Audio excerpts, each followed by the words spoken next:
Hello, everyone. Welcome back to Personalization Outbreak Podcast, your go-to podcast for meaningful conversations with influential leaders from different sectors every week. Now, our guest this week comes from the education sector. Dan Durbin is the head of school for Beaufort Academy in Beaufort, South Carolina, and is a 30-year veteran of education. Dan is a national award-winning educator, administrator, and consultant, including Indiana State Teacher of the Year. Now, as you'll experience, Dan is an educator ahead of the game who's not afraid to challenge the overly standardized educational system to address the real issues towards creating personalized educational pathways. Now, during this interview, we'll talk about the importance of redefining and personalizing educational systems for students to experience equality, diversity, and inclusion, and why educators must evolve away from outdated standards that suppress the student's individuality. Now, in fact, this theme was widely discussed at my organization's recent 2021 Leadership in the Age of Personalization Summit, where we asked students, patients, and employees to explore the ways we can unleash individuality by interrupting our assumptions about who belongs where, doing what, and how. In fact, if you'd like to watch the 2021 Summit on demand, you can do that free by registering now at 2021summit.ageofpersonalization.com. So before we get started, make sure to hit the like button below, share it with your colleagues, and subscribe to our YouTube channel at Glenn Yope so that you can be in touch with the most recent content about leadership in the age of personalization. Let's get started.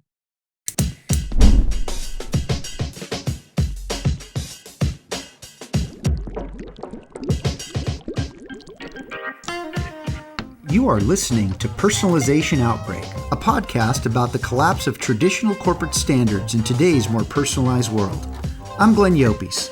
I'm a leadership strategist, author, contributor to Forbes, and founder of the Leadership in the Age of Personalization movement. On this show, I'm interviewing executives across multiple sectors to find out how the balance between standardization and personalization can exist. Dan, welcome to the show. Great to have you. Oh, thank you for having me. I appreciate it. You're very welcome. Listen, look, you and I have had several offline discussions, and the more that we talk, the more I recognize just how ahead of the game you've always been, Dan. And it's interesting how we're starting to find this out about some of those leaders out there that perhaps were viewed as maybe the ones disrupting the status quo, but was actually trying to provide a helping hand in helping us get out in front of the change.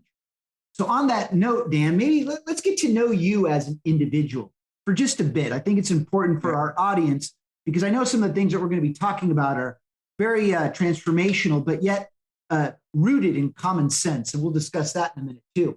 So Dan, when are you, or when do you find yourself being your most authentic self?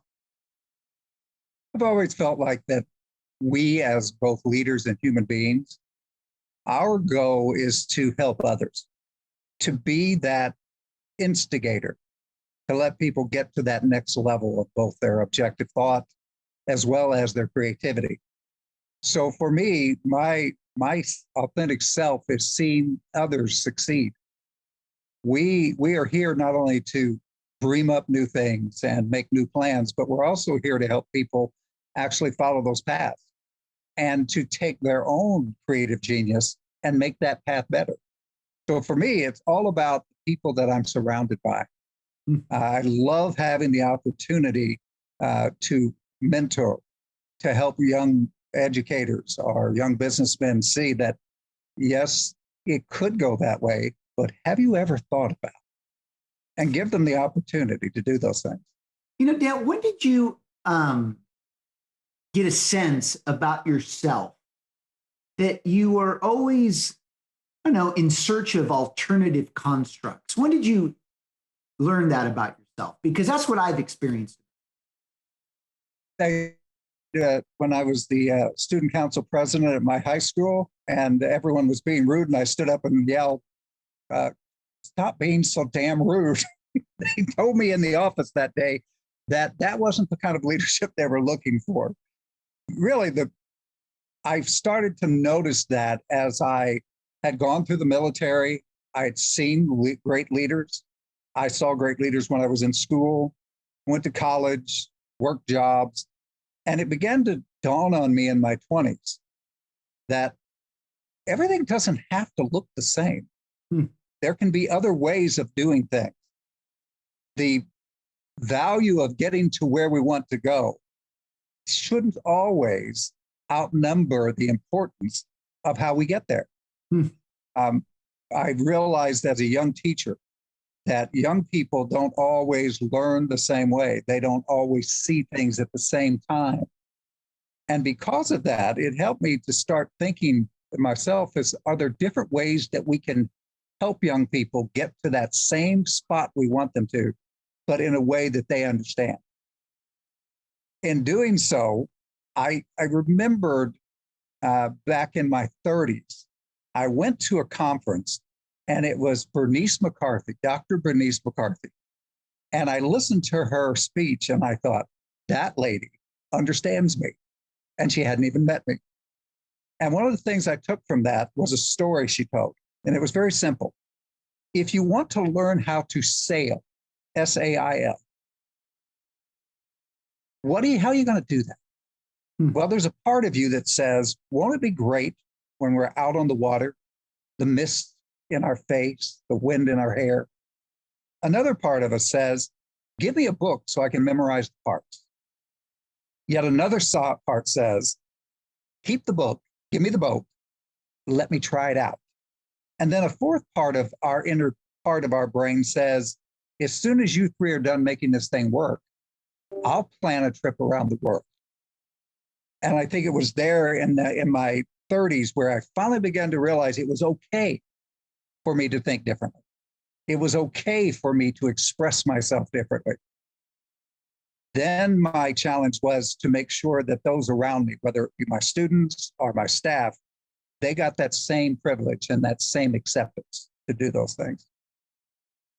Sounds to me like you were quite wise as you were growing up and were highly curious about are there better ways? And this leads me to another thought here, Dan, and I know it means a lot to you. I mean, why do you think, or when do you think that we lost our appreciation for common sense? And why is common sense so foundational, yet so often ignored? Well, I always laugh before I answer questions like that, because I think we all agree that common sense isn't so common anymore, that we've allowed ourselves to be indoctrinated, either indoctrinated by our politics or indoctrinated by something in our life that says this is the way things are supposed to be. We really have this thing about perspective, don't we? Mm. How we're looking at things, how we see them. Now, here's a quick example of that. At the university, I would always teach the university students, what is your truth? Mm. What makes you know things? And I'd get all kinds of answers. But what I would say to them was, all right, there are 4 kinds of truth. And boy, they got their pencils out and they're writing. I'm getting ready to give them the gem of all of life's meaning. And I would say, you do realize that the first kind of truth is my truth, capital M-Y. And then I draw a big circle on the board and I have arrows coming from the middle of the circle out. And I would give them leading questions and they would have to tell me what that meant. And they would finally get to the point where they say, well, it means my truth means it's from inside of me, not what's external. It's what I feel, what I've experienced. So if I have to lie to my parents because I want to go to someone's house they don't agree with, it's okay because they just don't understand. Everything's based on your internal feelings, what you want. And then there's a truth called the truth, T-H-E. And just by saying the, we're trying to say that there's one. It's the only one. And there are a lot of people who go in that world. And we'd draw a circle and I'd put 2 blinders on each side of it. to show them that the truth is your idea that you already have it. Hmm. You might have grown up with it. Someone might have taught it to you, a coach, a parent, and you're not willing to give that up. It gives you a solid path which to follow. And no matter what anyone says, they can't get it through the blinders that you have on. And then I draw little circles on, and I say, there's also a truth, which kind of gives you the sense that there's more than one. Hmm. And I'll write maybe Protestants down and Muslims down and so on. And as long as we stay out of each other's territory, then we kind of leave each other alone. But the minute what you do gives me cognitive dissonance, that forces me to have to challenge you. What I thought. And then I ask them, which one are you a member of? And usually they say all of them. Depending on the situation, I use that kind of truth. Hmm. And then I ask them, let's try a new approach. Instead of circles, let's draw a line. So I draw a line on the board and I say, from birth to 3 or 4 years old, look at all the things you learn, walking, talking, thinking, so on. And then each year you add another layer and I make a shorter line. And then we keep talking about another year and a shorter line. And it finally ends up like a pyramid. And that pyramid, I asked them, what are you saying here? Well, that I get wiser every year, that truth changes, that what I thought yesterday can change today because I have new information. So I asked them to give me examples. And one of them said, I still remember him saying, I really, really didn't like such and such. Hmm. Yet in the rain with a flat tire, he stopped, changed my tire, made sure that I got safely to the next spot. And I remember going home and telling my parents, he's not such a bad guy after all. Hmm. So what we have in that pyramid is evolving truth. Hmm. New information. But imagine what you have to do in order to evolve your truth. You have to be open to new information. You have to be open to be objective in placing that information. So after they started to understand that, I would take the triangle and turn it upside down. I tell them, when you're first born, how much wisdom do you have? Not much. You learn a lot, but you don't understand a lot. And each day you get takes less information to give you more wisdom, more understanding. So over here, you've got a pyramid. That's the knowledge you're gathering. And over here, you have an upside down pyramid. That's wisdom. And if you look at the top of both, you have got very little information you need to gather a lot of wisdom. So when you look at that and you start talking about perspective, depending on where you're at in that truth model, can change how you look at things, how you handle things. Common sense gets lost because we do not take the time to have a evolving truth. Hmm. We get stuck on things. And by being stuck on those things, we will not consider that there are other ways of thinking. Try to make sure that when I'm either teaching or speaking at a conference, that folks begin to understand that evolving truth is really what's happening to you and with you if you let it. You know, Dan, this is, talk about getting right to it, Dan. So clearly you've just validated that when we're stuck in standardization, we don't evolve. And that the need to unleash one's individuality allows us to accelerate wisdom inside of each of us, but for all of us. And this takes us to foundational wisdom. And you gave such a great synopsis of why we must all be in search of our truth rather than everybody else's truth that ends up stripping us of our identity. So how do we bring back foundational wisdom into education? Dan, so give us a sense of this, because this is not just about higher education or K through 12. This is across the continuum of education. How do we bring it back? I think the first place to start is, do you understand what your uncompromising value system is? Now, let's repeat that. Uncompromising value system.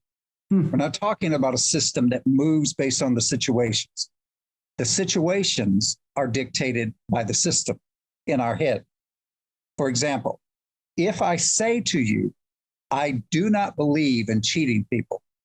If I say that simple illustration, my kids will tell you how many times I've come out of a store and had an extra $1 or an extra 50 cents and turned right around, went back in and gave it back. My son once asked me, what does it matter?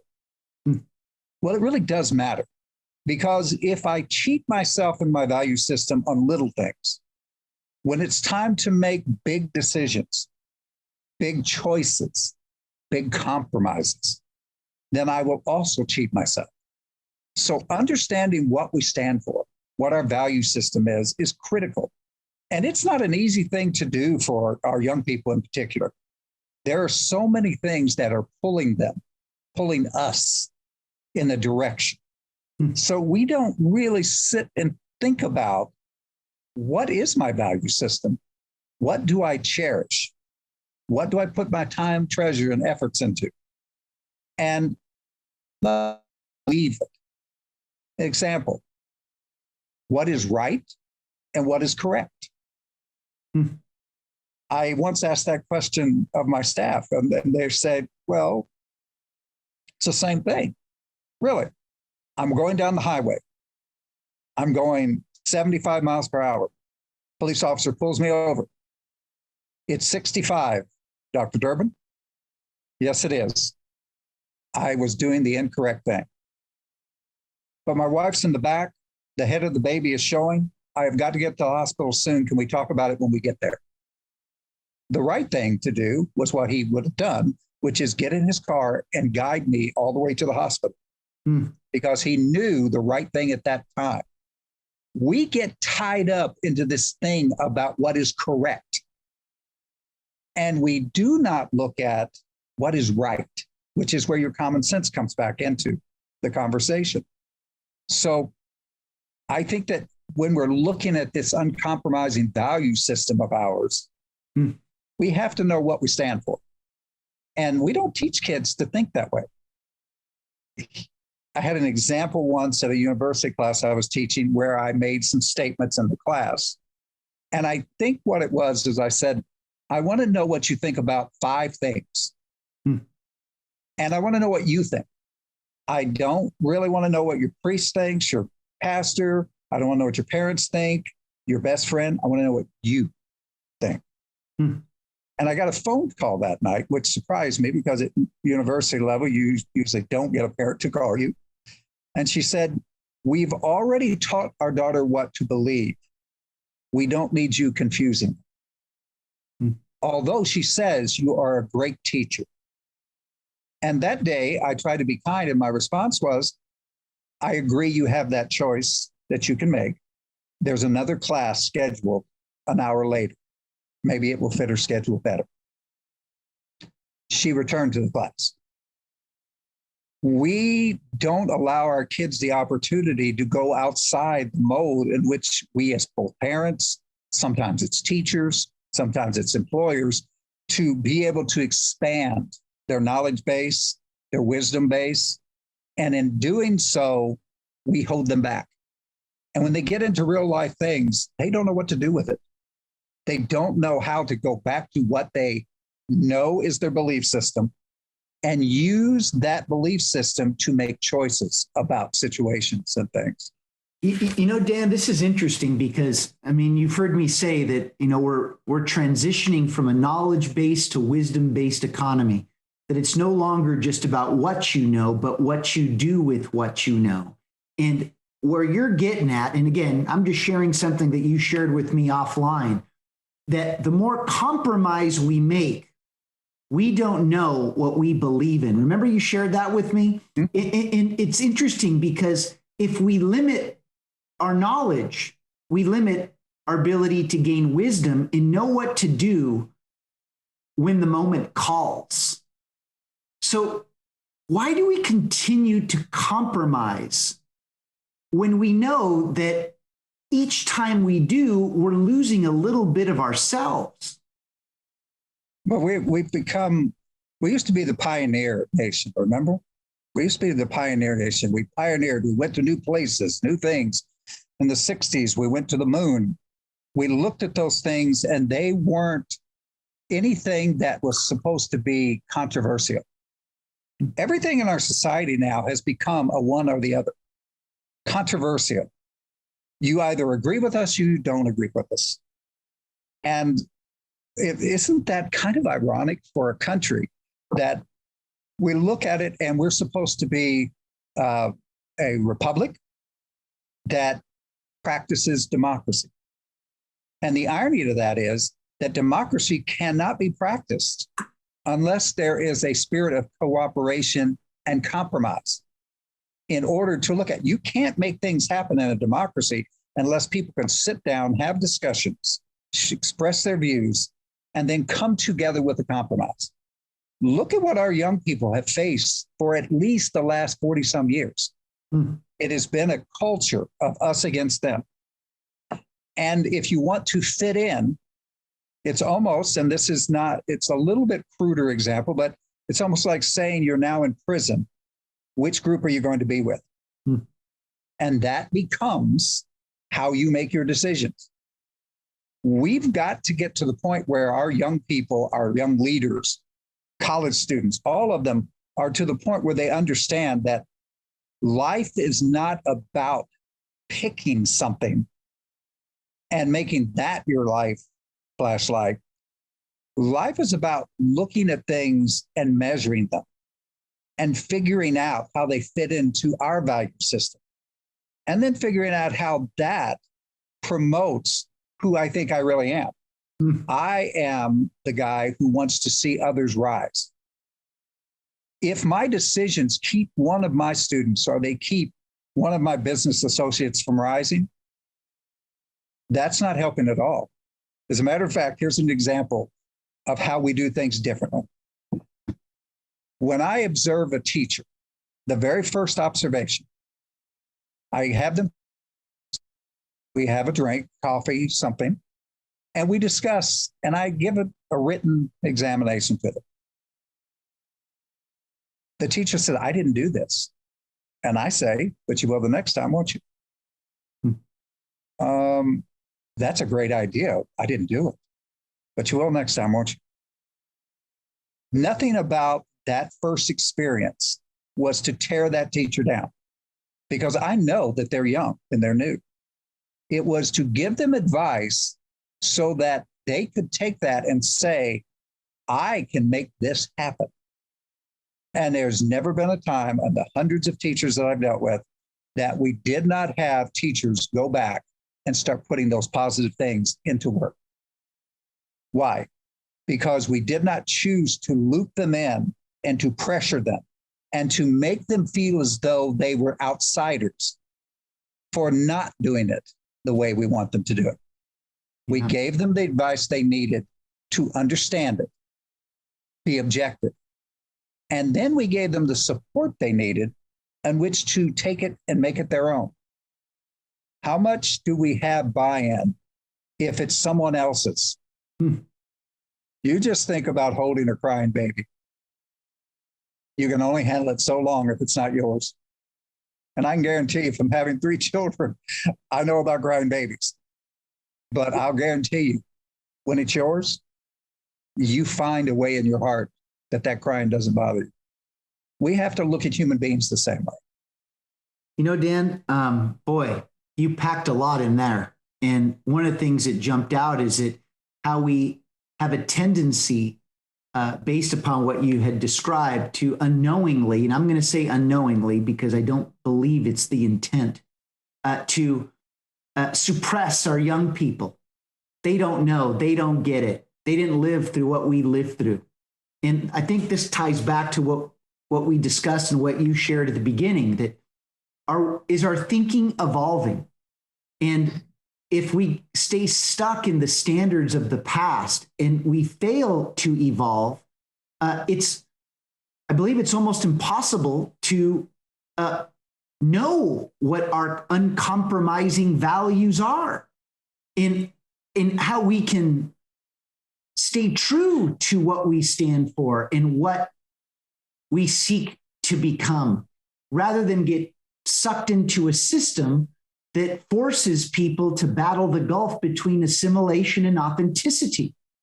So, as we continue this journey of understanding the importance of foundational wisdom in education, tell us a little bit about understanding and the acceptance of location. I know this matters to you. Repeat that again there. I had a little bit of a hiccup on my end. Sure. Understanding and acceptance of location. I know that this is another important building block on how we bring foundational wisdom back to education. Well, the key is for us to begin to understand our emotional and mental location. We go through these things in our lives, and all of us face pressure, tension, so on. For me, if I'm angry, it's a show. If I'm quiet, I'm serious.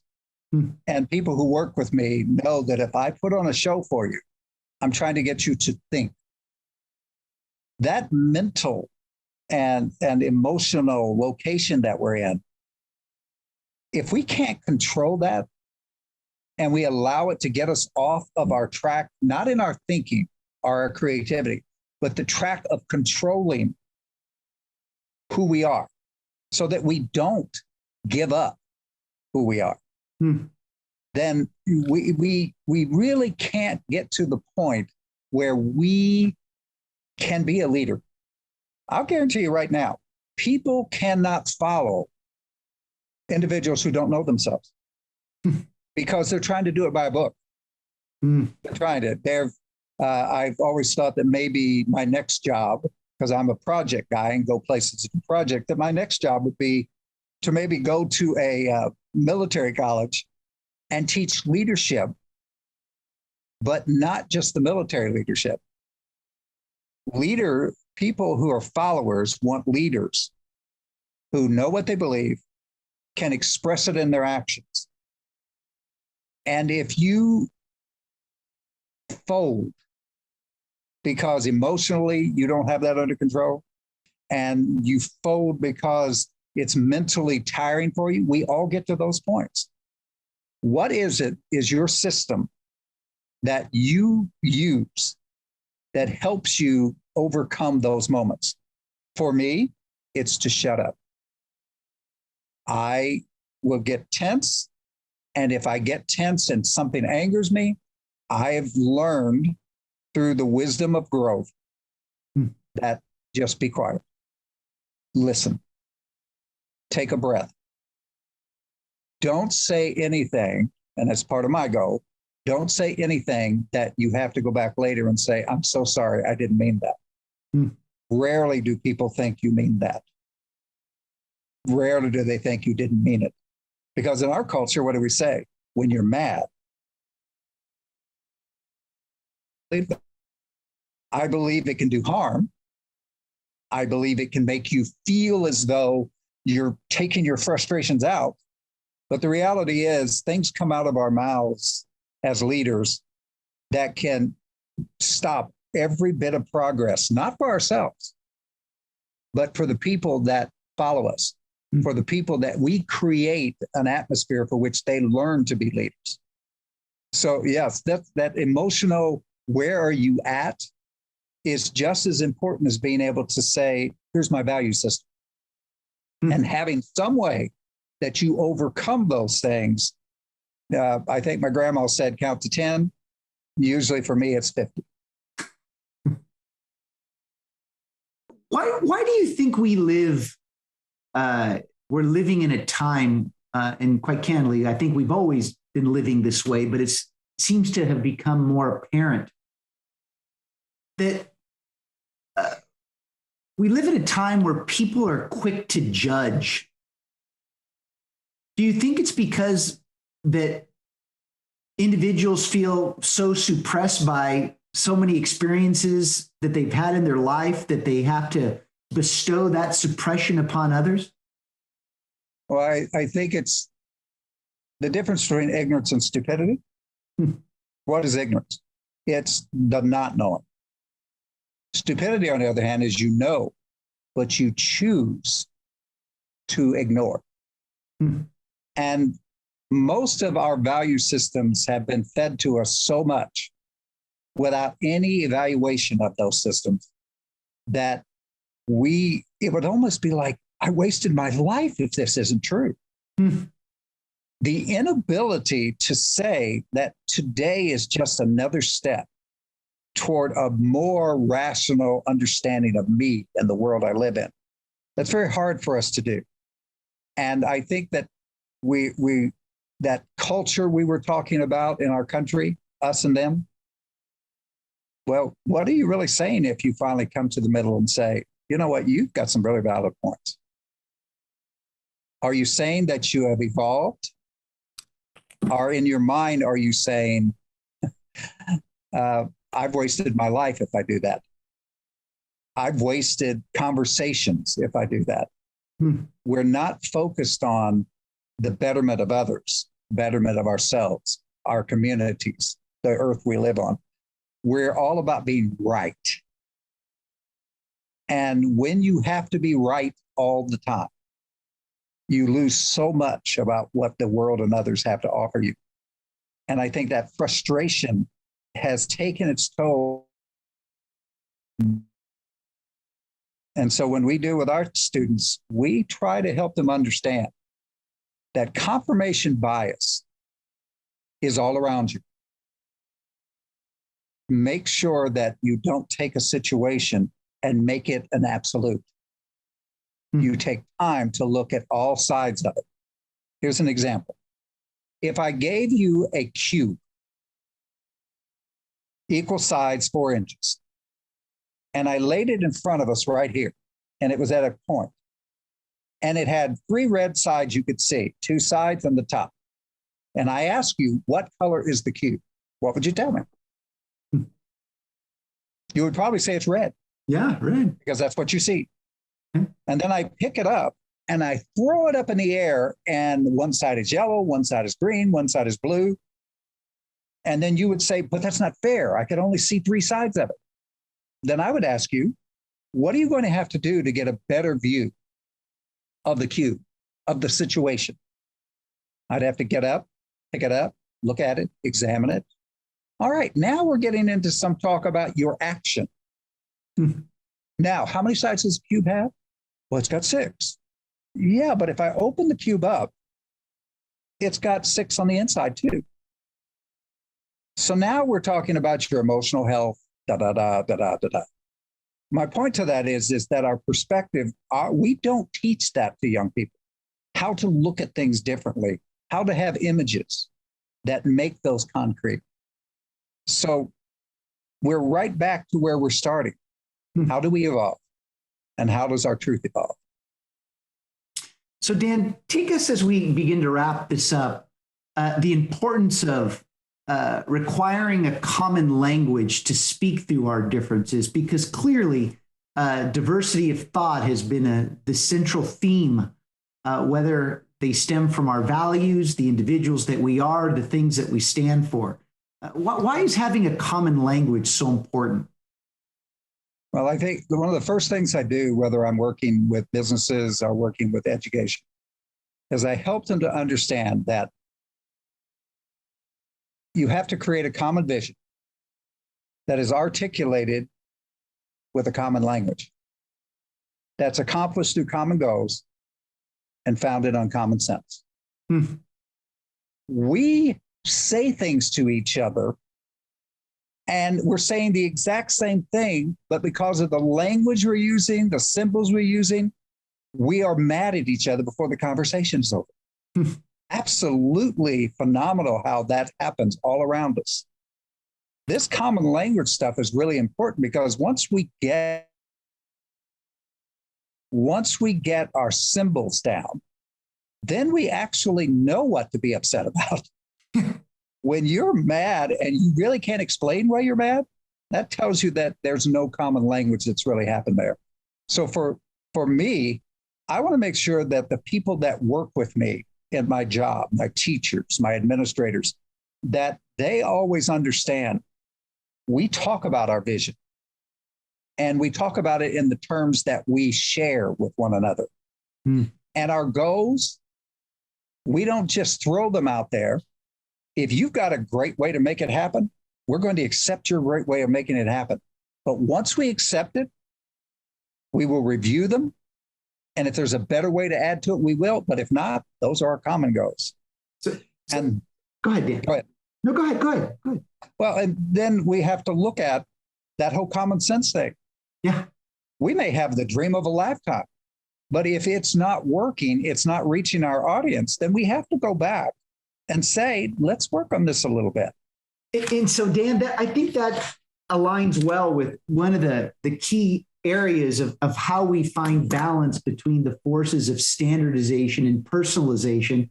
And it's that we need to find ways to invigorate a shared mission. And I've often said that organizational missions can't be more valued than one's contribution to it. And you talk about the importance of needing ambassadors to allow them to allow others to expand themselves. Can you elaborate on that? Because I think this aligns with one of my particular truths around this topic. Well, I think we are all ambassadors. We are ambassadors to help those around us have the freedom to open up to possibilities. If we have any of the gluttony and the 7 deadly sins, we're not able to do that. We're not able to allow you to express yourself and to open with real listening. I heard you, but I didn't listen to you. No, I really listened to you. And I love the idea about such and such.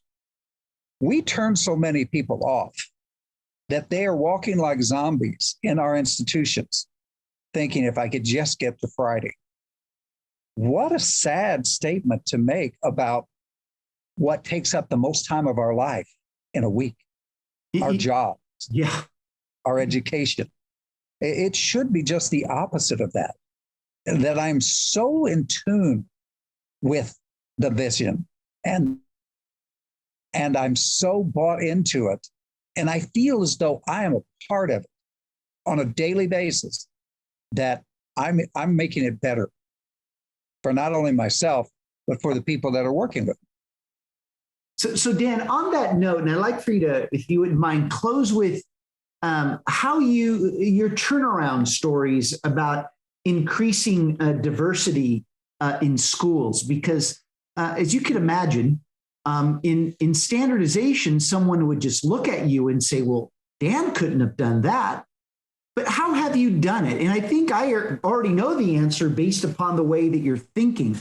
But why is it that we, as educational institutions, complicate the issues of diversity and inclusion when the answers are right in front of us? And share a story of how you turned it around. But this is a very ironic example. I came to Beaufort, South Carolina as a executive principal, consultant, project manager. I usually take a job in whatever project I'm doing so that I'm on the ground floor. And I was called to be the first white principal at a school that was predominantly African American. And the superintendent said, we've got some real problems here. And he showed me a stack of newspapers that said they had some real problems there. Within 2 years, we had all of the kids who quit going to that school and going to the private school down the road back. So we weren't at 70% African American. We were at 48, 49 and 48, 49 white. We had to ask ourselves, why did people divide themselves? And the answer was through the people that were questioning, not through us. And they began to say the kind of things that are normal, which is safety. Those people I don't feel safe around. So the first thing we did is we took care of all safety issues. I spent the first year I was there going to every church and every organization that could possibly want to listen and talk about what our goals for our kids were. Now, here's the irony. After about 8 years of getting that school turned around to be a very, very good, strong school where you didn't run from it, the school that had a lot of kids at it because they didn't want to be at the public school called me and said, can you help us get our kids back? So I came to that project and said, now ask yourself, what is it that keeps you from having these things? Why, if they run to you, they should run to you not because they're running away from something, because they're running to something. So we created for this group, they're the Leadership Academy in South Carolina right now. This school is the group where we're hoping to get a big USDA loan soon and start a boarding school as a part of it, so that kids from all over South Carolina can come here like a governor's school and learn about leadership, learn about objective thinking.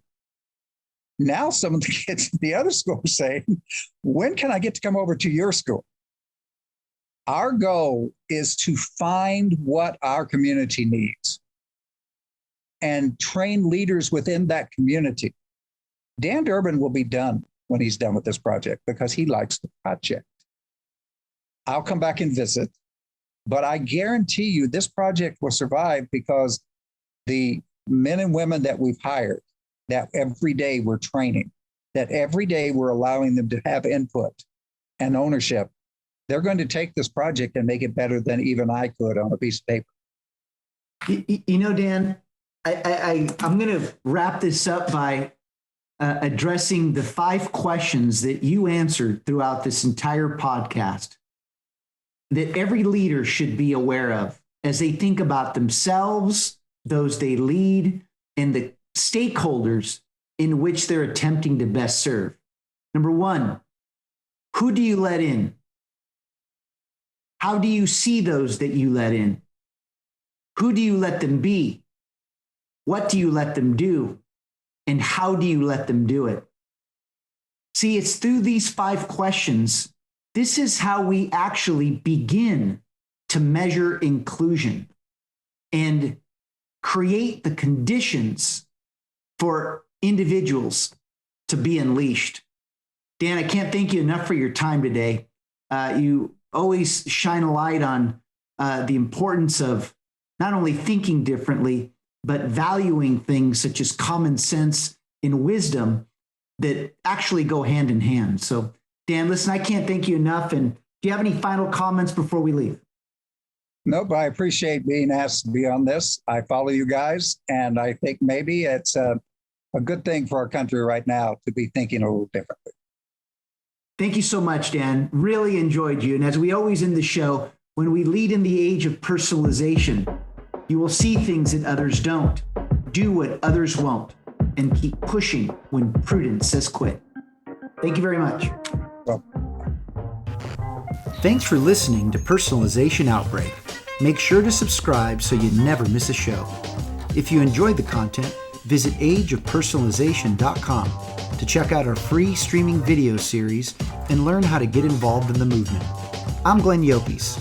I wish you a good day, and remember, without strategy, change is merely substitution, not evolution.